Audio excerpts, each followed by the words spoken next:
뱀의 유혹과 인간의 타락이라고 하는 제목으로 말씀을 전하겠습니다.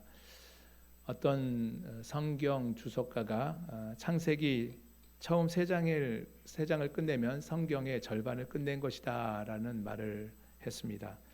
이것은 성경을 이제 구속사적인 관점에서 바라볼 때 창세기 1장, 2장, 이 3장이 우주의 창조와 인간의 타락과 이 구원의 근본 원리를 모두 포함하고 있기 때문일 것입니다. 태초에 하나님이 천지를 창조하셨습니다. 하나님은 모든 만물을 말씀으로 창조하셨습니다. 하지만 6일째, 창조 6일째 되는 날에 하나님은 땅에 흙을 빚어서 사람을 지으시고 그 코에 생기를 불어넣어 생명이 되게 하셨습니다. 하나님은 에덴 동산을 지으셨고 첫사람인 아담을 그곳에 거하게 하셨습니다. 하나님이 아담이 혼자 있는 것을 좋지 않게 여기시고 아담을 위하여 돋는 배필을 만드셨습니다. 아담을 잠들게 하시고 그 갈비뼈를 취하여 여자를 만드시고 아담에게 이끌어 둘이 한 몸을 이루게 하셨습니다. 둘은 서로 벌거벗은 상태에 있었지만 두렵다고 부끄러워하지 아니했다고 성경을 말하고 있습니다. 최초의 인간 아담은 죄와 악이 없는 에덴 동산에서 무한한 행복과 기쁨을 누리며 살 수 있었습니다. 하나님은 인간이 죄와 악이 없는 세상에서 영원한 생명을 누리며 살 수 있도록 선악과를 두고 언약을 맺으셨습니다. 하나님은 아담에게 동산에 있는 각종 나무의 열매는 내가 임으로 먹되 선악을 알게 하는 나무의 열매는 먹지 말라. 먹는 날에 반드시 죽으리라고 엄히 명령하셨습니다. 그러나 아담과 하와는 이러한 하나님의 명령을 어기고 뱀의 유혹을 받고 선악과를 따먹고 맙니다. 그로 말미암아 인간은 에덴 동산에서 쫓겨나고 하나님과 단절되는 죽음을 맞이하게 됩니다. 인간의 타락의 결과는 여기서 끝나지 않고 모든 인류를 영원한 죽음에 이르게 하는 결과를 초래하고 맙니다. 오늘 살펴볼 본문에 이어지는 창세기 3장은 인간의 범죄로 인해 하나님과의 관계가 깨어지고 본래 인간에게 주어진 생명과 이 축복을 상실하게 되었지만 그럼에도 불구하고 여전히 인간을 사랑하셔서 회복의 기회를 제공하시고 구원으로 이끄시는 하나님의 은혜에 대해서 말하고 있습니다. 오늘 본문에 나타난 사건은 우리가 너무나 잘 알고 있는 사실입니다. 인간이 하나님의 명령에 불순종함으로 범죄한 사실이지요. 오늘 말씀을 통해 하나님의 형상의 모양대로 지음받은 그 인간이 하나님의 주신 생명과 축복을 상실하고 비참한 결과에 이르게 한 그 타락의 원인이 무엇인지를 살펴보므로 우리에게 주시는 교훈을 얻고자 합니다. 창세기 3장은 뱀의 이야기로 시작합니다. 우리 1절 상반절을 보시면 그런데 뱀은 여호와 하나님이 지으신 들짐승 중에 가장 간교하니라고 했습니다. 뱀은 여호와 하나님이 지으신 들짐승입니다. 본문에서 뱀에 나타나는 이 두 가지 특징을 우리가 볼 수 있는데 첫 번째는 이 뱀은 하나님이 창조하신 들짐승 가운데 가장 간교했다는 것이죠. 이 간교하다라는 단어가 부정적인 뉘앙스를 가지고 있지만 본래 간교하다는 단어의 기본 뜻은 영리한, 신중한이라는 의미를 가지고 있습니다. 하나님이 땅의 짐승을 그 종류대로, 가축을 그 종류대로 만드시고 하나님이 보시기에 좋았더라고 말씀하셨죠. 이렇듯이 하나님은 뱀을 다른 짐승보다 영특함 그런 짐승으로 지으셨습니다. 그리고 보기에 좋았다 이렇게 생각하셨죠. 이 뱀은 이렇게 하나님으로부터 영특함, 이 지혜로움을 선물로 받았습니다. 하지만 그것을 이 사탄의 악한 목적을 위해 사용함으로써 사악하고 이 교활한 것으로 전락시키고 말았습니다. 이 뱀에게 나타난 이 두 번째 특징은 당시 뱀이 여자에게 말을 걸었다는 것이죠. 짐승들은 각기 자기들만이 가지고 있는 그 의사소통 수단이 있죠. 그렇지만 이 언어는 이 인간만이 가지고 있는 고유한 기능입니다. 우리가 영화나 애니메이션을 통해서 이 동물이 사람과 대화하는 장면을 보게 되기도 하지만 실제로 뱀이 인간과 말하는 일은 없습니다. 그렇다면 이 여자와 이 대화한 실체는 무엇일까요? 요한계시록 12장 7절부터 9절 말씀을 보시면 하늘에 전쟁이 있으니 미가엘과 그의 사자들이 용과 더불어 싸울세 용과 그의 사자들도 싸우나 이기지 못하여 다시 하늘에서 그들이 있을 곳을 얻지 못한지라. 큰 용이 내쫓기니 옛뱀 곧 마귀라고도 하고 사탄이라고도 하며 온 천하를 꿰는 자라. 그가 땅으로 내쫓기니 그의 사자들도 그와 함께 내쫓기니라. 또 요한계시록 20장 1절 2절 말씀을 보니까 또 내가 보매 천사가 무저갱의 열쇠와 큰 쇠사슬을 그 손에 가지고 하늘로부터 내려와 용을 잡으니 곧 옛뱀 마귀요 사탄이라. 잡아서 1000년 동안 결박하여 그랬습니다. 요한계시록 12장에는 하늘에서 큰 싸움이 전쟁이 있었는데 미가엘 천사장에게 그 싸움에서 이기지 못하고 하늘에서 땅으로 쫓겨 내려왔는데 20장에 보니까 그 천사가 큰 쇠사슬을 가지고 하늘로부터 내려와서 이 땅에서 이 용을 잡으니 그 옛뱀 곧 마귀라고도 하고 사탄이라고도 했습니다. 이 요한계시절의 두 구절을 통해서 우리는 이 마귀 사탄을 옛 뱀으로 묘사한 것을 볼 수가 있습니다. 오늘 본문에 나오는 뱀, 이 사탄의 조종을 받아 말한 것이고 마귀 사탄이 이 뱀을 간교하게 이용하여 여자에게 말을 걸고 유혹한 것입니다.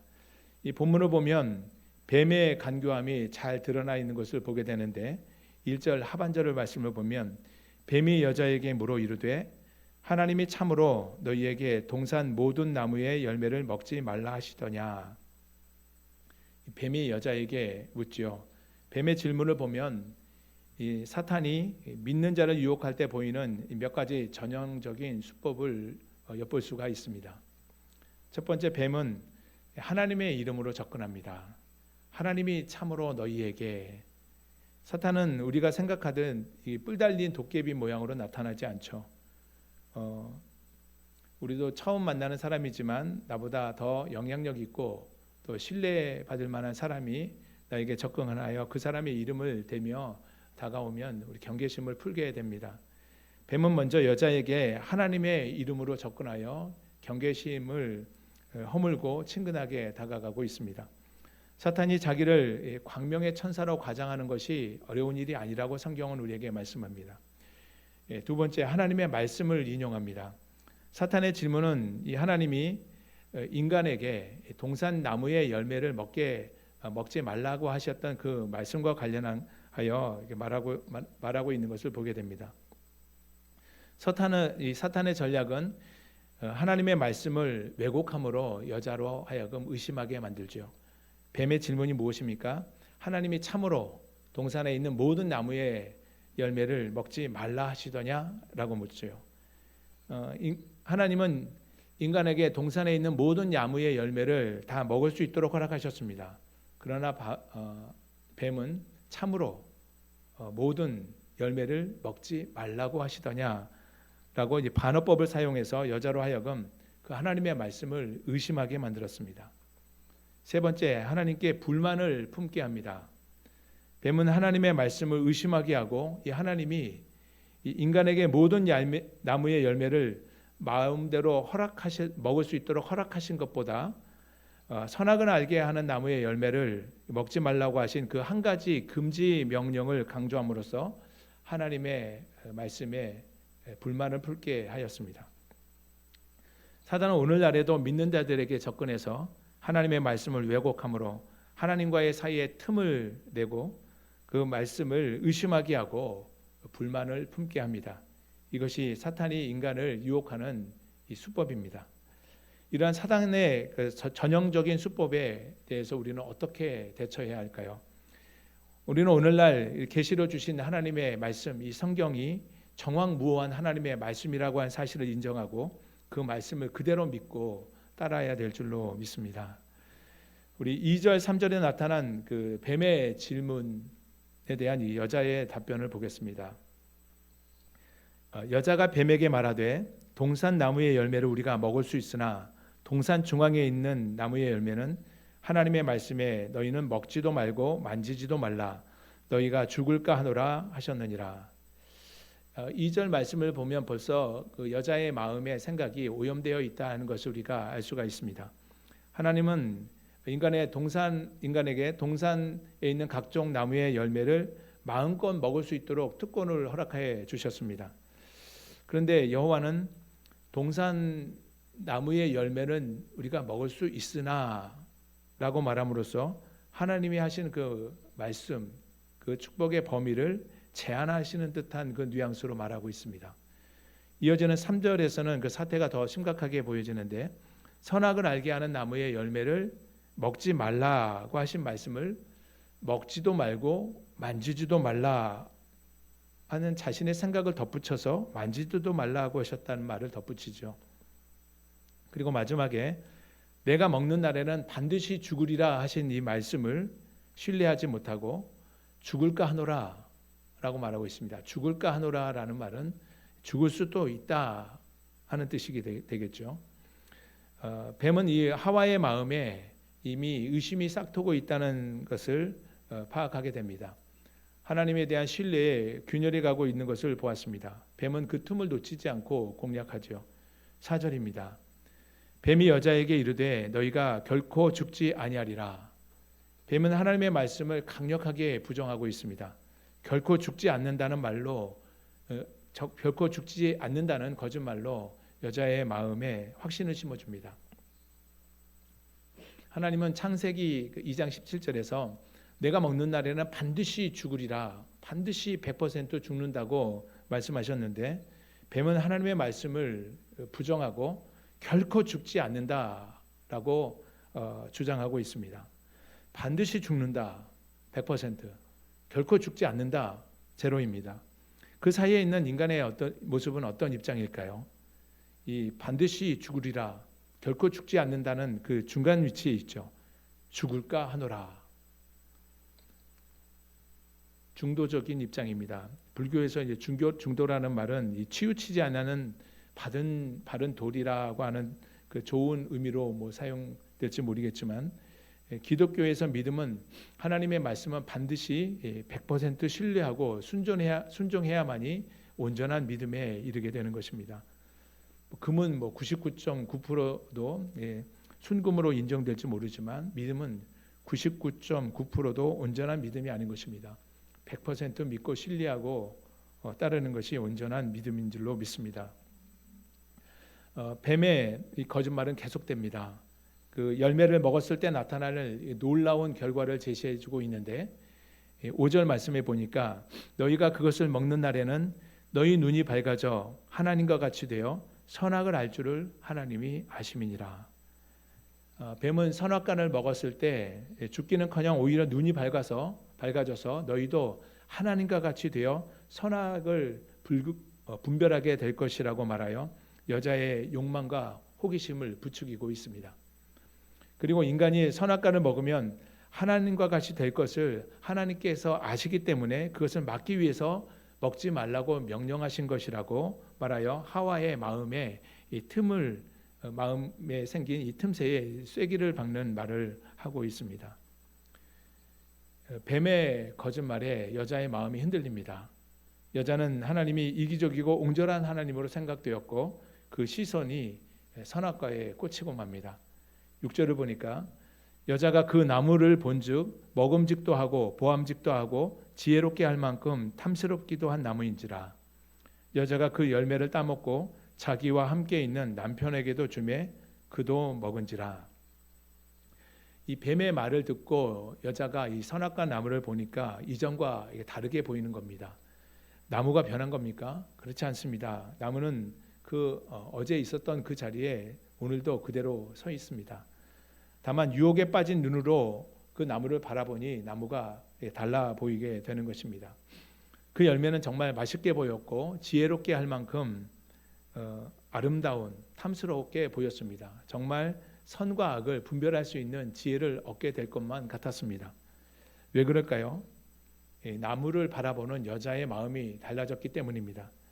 세상을 바라보는 것도 마찬가지입니다. 마음의 상태에 따라서 세상이 달라져 보이고 사람이 달라져 보이게 되는 것입니다. 똑같이 새가 쥐저겨도 이 마음의 상태에 따라서 내 마음이 즐거우면 새가 노래한다고 말하고 내 마음이 우울하면 새가 운다고 표현하는 것은 바로 사람의 마음의 상태에 따른 것입니다. 거짓에 오염된 눈으로 바라보는 이 죄의 모습은 겉보기에도 매우 매혹적이고 또 느낌이 좋아 보입니다. 죄에 대해서 분별할 때 느낌이 좋은 것을 기준으로 삼아서는 안 될 것입니다. 죄에 대해서 바라볼 때 하나님의 말씀을 기준으로 삼아야 하는 것입니다. 올해가 을사년, 푸른 뱀의 해라고 하는데 초록색 바탕에 붉고 검은 무늬가 있는 이 아름다운, 글쎄 뱀이 아름다운지 모르겠지만 그것을 꽃뱀이라고 합니다. 꽃뱀을 예전에는 독이 없는 것으로 알려졌는데 최근에 연구 결과 이 독이 있는 독사라고 합니다. 독버섯도 그렇고 그 모양이 화려할수록 이 독성이 있는 경우가 많습니다. 그런데 에덴 동산에 있는 모든 나무는 모두 하나같이 보기에 아름답고 먹기에 좋은 나무들이었습니다. 창세기 2장 9절에 보니까 여호와 하나님이 그 땅에서 보기에 아름답고 먹기에 좋은 나무가 나게 하시니 동산 가운데에는 생명나무와 선악을 알게 하는 나무도 있더라. 동산 가운데는 생명나무와 선악을 알게 하는 나무도 있었지만 동산에 있는 모든 나무들이 다 아름답고 먹기 좋은 나무로 하나님께서 만드셨습니다. 하나님께서 선악과 나무라고 해서 특별히 더 아름답거나 먹기에 좋은 탐스러운 나무로 만든 것이 아니었다는 것이죠. 그러나 이 여자가 뱀의 유혹에 빠져서 마음을 빼앗기게 되니 그리고 또 자신도 하나님과 같이 되어서 선악을 아는 그런 그 능력을 소유하겠다 하는 그런 욕망으로 가득 그 마음에 채워지게 되니 그런 마음으로 나무를 보았을 때 그 나무가 달리 보였던 것이죠. 여자의 눈에 그 열매는 먹음직도 하고 보암직도 하고 지혜롭게 할 만큼 탐스럽게 보였습니다. 뱀의 간교한 유혹에 이 마음을 지키지 못하고 본능과 이 탐욕에 사로잡힌 그 여자, 결국 하나님이 금하신 이 금단의 열매를 따먹고 맙니다. 이 마음을 인격의 자소라고 하죠. 마음의 중심, 인격의 중심입니다. 마음이 무너지면 지성, 감정, 의지, 지정이 모두 무너지게 되고 마는 것입니다. 그래서 잠언 기자는 잠언 4장 23절 말씀을 통해 모든 지킬 만한 것 중에 더욱 내 마음을 지키라. 생명의 근원이 이에서 남이니라고 말씀하고 있습니다. 모든 지킬 만한 것 중에 마음을 지키는 것이 왜 그렇게 중요합니까? 생명의 근원이 그 마음에서 나오기 때문입니다. 마음을 빼앗기게 되면 생명을 잃게 되죠. 사단은 마음을 공격해 옵니다. 요한복음 3장 2절에 보니까 예수님을 은30에 팔았던 이 가룟 유다, 이 마귀가 시몬의 아들 가룟 유다의 마음에 벌써 예수님을 팔 생각을 집어넣었다고 말했습니다. 마음이 그 생각에 사로잡히게 되니 그 행동으로 나타나게 되는 것이죠. 마음을 빼앗기게 되면 생명도 빼앗기게 됩니다. 무엇으로 우리가 마음을 지킬 수 있습니까? 하나님의 말씀입니다. 생명의 말씀으로 마음을 지키고 생명을 보존하는 저와 여러분이 되시기를 주님의 이름으로 축복합니다. 마음을 빼앗긴 여자가 자기만 따먹는데 그치지 아니하고 그와 함께 있던 남편에게도 갖다 주었습니다. 여자가 그 열매를 따먹고 자기와 함께 있는 남편에게도 주매 그도 먹은지라. 여자가 뱀과 대화를 나눌 때 남편이 아담이 곁에 있었는지 없었는지 성경에 분명히 나타나 있지는 않습니다. 아담이 그 선악을 알게 하는 나무의 열매를 알지 못했을까요? 아담은 하나님이 지으신 모든 창조물, 모든 동물들에게 이름을 지어주고 그 이름을 기억할 만큼 지혜로운 사람이었습니다. 하나님이 아담을 에덴 동산에 두시고 그 에덴 동산을 경작하며 지키게 하셨습니다. 그러니 선악과 나무의 열매, 나무와 그 열매를 모를 리가 없을 것입니다. 하와가 선악과를 가지고 왔을 때 아담은 이 하와가 전해주는 이 뱀의 말을 듣지 않고 하나님의 말씀을 기억해야 했습니다. 그래서 하와의 잘못을 꾸짖고 하와와 함께 하나님 앞에 회개의 자리로 나아가야 했습니다. 그러나 그렇게 하지 않고 아담 역시도 죄의 유혹에 빠져 그 열매를 먹고 말았습니다. 하나님이 금지하신 나무 열매를 먹었을 때 어떤 일이 벌어졌습니까? 본문 7절 말씀을 보시면 이에 그들의 눈이 밝아져 자기들이 벗은 줄 알고 무화과 나무 잎을 엮어 치마로 삼았더라. 그들의 눈이 밝아졌습니다. 아담과 하와는 지금까지 경험해 보지 못했던 새로운 경험을 하게 됩니다. 뱀의 말처럼 그전에 보지 못했던 것을 보게 됩니다. 그런데 그들이 뱀의 말을 들었을 때 예상했던 이 좋은 것들이 아니라 자신들이 벌거벗고 있는 그런 모습을 보게 된 것입니다. 그들이 가지고 있었던 서로에 대한 선하고 아름다운 기억들은 다 사라져버리고 이전에 없었던 서로에 대한 부끄러운 마음을 갖게 된 것입니다. 그들은 서로에 대한 부끄러운 마음뿐만 아니라 하나님께 대한 두려운 마음도 갖게 되었습니다. 그들은 밝아진 눈으로 자신들이 벌거벗고 있다는 사실이 수치심으로 느껴져서 무화과 나뭇잎을 엮어 자신의 몸을 가리게 되었습니다. 자신의 부끄럽다고 생각하는 수치스러운 부분을 무화과 나뭇잎을 엮어 가릴 수는 있었지만 이 죄로 인해 찾아온 두려움까지 가릴 수는 없었습니다. 죄로 말미암아 그들은 서로에게 자신을 숨기고 감추고 싶은 마음이 시작되었고 그 시로부터 또 하나님도 두려워하게 되었습니다. 범죄한 인간뿐만 아니라 인간의 범죄로 이 범죄한 인간들뿐만 아니라 모든 자연 생태계가 파괴되고 변화가 일어났습니다. 특별히 모든 인류에게 죽음의 이 어두운 그림자가 드리워지게 되었습니다. 사도 바울은 로마서 5장 12절 말씀을 통해 그러므로 한 사람으로 말미암아 죄가 세상에 들어오고 죄로 말미암아 사망이 들어왔나니 이와 같이 모든 사람이 죄를 지었으므로 사망이 모든 사람에게 이르렀느니라고 말합니다. 여기서 한 사람은 아담을 말합니다. 이 아담으로 말미암아 세상에 죄가 들어왔죠. 온 것이죠. 또 처음 죄를 범한 것은 하와인데 왜 아담으로부터 죄가 시작되었다고 말하는 것일까요? 그것은 대표성의 원리에 따라 아담이 모든 인류를 대표하는 사람이 되기 때문입니다. 옛 조상 아담이 지은 죄로 말미암아 모든 사람이 이 죄인이 되고 사망에 이르게 된 것입니다. 왜 옛 조상 이 아담 때문에 내가 피해를 입어야 하는가 하는 그런 상황이 이제 불합리하게 느껴질 수도 있겠습니다. 그러나 이 사도 바울은 로마서 5장 18절에서 19절에 그런즉 한 범죄로 많은 사람이 정죄에 이른 것 같이 한 의로운 행위로 말미암아 많은 사람이 의롭다 하심을 받아 생명에 이르렀느니라. 한 사람이 순종하지 아니함으로 많은 사람이 죄인 된 것 같이 한 사람이 순종함으로 많은 사람이 의인 되리라. 한 사람 첫사람 이 아담의 범죄와 불순종으로 인해서 모든 사람이 정죄를 받고 죄인이 되었는데 두 번째 아담으로 오신 그 예수님이 예수 그리스도의 의로운 행위와 순종하심으로 말미암아 많은 사람이 다시 의인이 되었다고 말씀하고 있습니다. 아담이 에덴 동산에서 이 뱀의 유혹을 받은 것과 비슷하게 예수님도 마귀 사탄에게 그 비슷한 시험을 받으셨죠.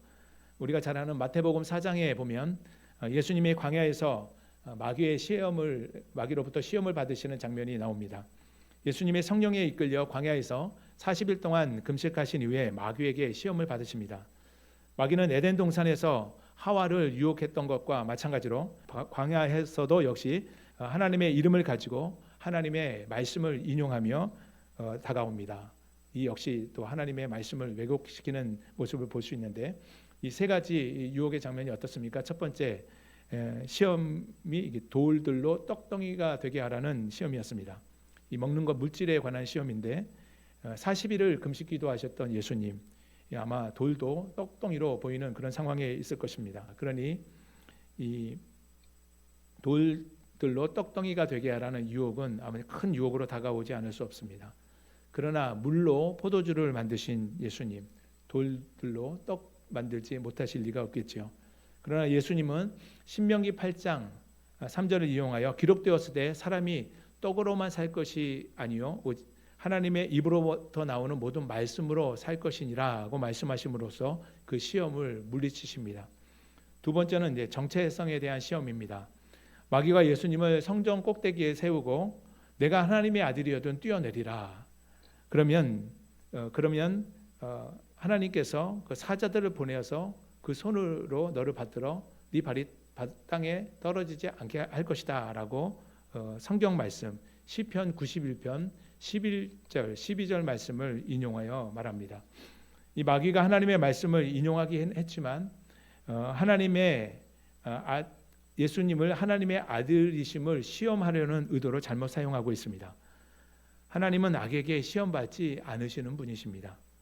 이 두 번째 시험에 대해 예수님은 또다시 기록되었으되 주 너의 하나님을 시험하지 말라. 신명기 6장 16절 말씀을 인용하여 그 시험을 물리치십니다. 세 번째 시험은 이 권세와 명예에 대한 시험이었습니다. 마귀가 지극히 높은 산으로 예수님을 데려가 천하만국을 보여주면서 만일 내게 엎드려 경배하면 이 모든 것을 내게 주겠다라고 말합니다. 마귀는 자신이 천하만국의 소유자인 것처럼 착각하고 있거나 아니면 거짓말을 하고 있는 것입니다. 예수님은 태초부터 말씀으로서 하나님과 함께 계셨고 삼위일체 하나님 중에 제2 위격을 가진 성자 하나님이시죠. 천지 만물이 다 이 말씀으로 창조되었습니다. 그러므로 예수님은 창조주 하나님이신 것이죠. 예수님은 마귀에게 사탄아 물러가라 기록되었으되 주 너희의 하나님께만 경배하고 다만 그를 섬기라 하였느니라. 신명기 6장 13절 말씀을 인용하여 이 마귀의 시험을 물리치십니다. 첫사람 이 아담이 받은 시험과 둘째 아담으로 오신 그 예수님이 받은 시험은 매우 비슷합니다. 하지만 대조적인 부분이 있는데 첫사람 이 아담은 모든 것이 풍족한 이 낙원인 에덴 동산에서 시험을 패배한 것이고 예수님은 척박하고 열악한 환경인 이 광야에서 그것도 40일 금식으로 줄이신 가운데 그 시험을 승리하셨다는 것입니다. 아담은 하나님과 같이 되고자 하는 이 교만으로 하나님의 명령을 불순종함으로 범죄했지만 예수님은 근본 하나님의 본체이시지만 겸손히 하나님의 명령에 순종하시고 기록된 하나님의 말씀으로 승리하셨습니다. 예수님은 요한복음 12장 50절에서 나는 그의 명령이 영생인 줄 아노라 말씀하시며 겸손히 순종하심으로 하나님께서 맡기신 사명을 감당하셨습니다. 우리도 하나님의 말씀인 이 말씀이 영생인 줄 알고 주의 말씀에 순종하고 마음과 뜻과 목숨을 다해서 주의 말씀을 듣고 순종하며 나아가는 자들이 되어야 할 것입니다. 세상 임금, 공중 권세 잡은 자, 이 마귀 사탄의 시험은 오늘날에도 계속되어지고 있습니다. 우리의 지혜와 능력으로 그 시험과 유혹을 이길 수가 없습니다. 천지 만물을 창조하시고 자연의 이치를 초월하여 이적과 능력을 행하셨던 예수님이시라도 기록된 하나님의 말씀으로 마귀 사탄의 시험과 유혹을 물리치셨듯이 우리도 하나님의 말씀이 영생인 줄 알고 그 말씀에 생명을 걸고 기록된 말씀, 진리의 말씀을 읽고 순종함으로 날마다 역사하는 마귀 사탄의 유혹과 시험을 이기며 승리하는 자들이 되시기를 축복합니다. 공중것에 잡은 자, 옛뱀, 마귀 사탄은 지금도 우리를 실패와 절망으로 넘어뜨리려고 유혹으로 역사합니다. 아담이 뱀의 유혹에 마음을 빼앗기고 하나님의 말씀에 불순종하여 범죄한 것, 이 사실을 우리는 반면교사로 삼고 예수님이 마귀의 시험을 기록된 말씀으로 물리치시고 승리하셨던 것을 본받아 말씀을 통해 옛뱀, 마귀, 사탄의 시험을 이기고 승리하여 우리에게 주신 구원과 생명을 지키고 주께서 맡기신 사명을 잘 감당하는 우리 모두가 되어야 할 것입니다. 우리는 첫사람 아담과 하와가 뱀의 유혹을 받고 절대 진리의 말씀을 자기의 상황에 따라서 이 변경시켰던 것이 바로 타락의 원인이 되었다는 사실을 우리가 잘 기억하고 하나님의 말씀을 가감하거나 변경시키지 말고 하나님의 말씀을 그대로 있는 그대로 받고 말씀을 경외함으로 그 말씀에 생명을 걸고 운명을 걸고 그 말씀에 순종함으로 영생에 거하고 주께서 맡기신 사명을 잘 감당하는 저와 여러분이 되시기를 주님의 이름으로 축복합니다.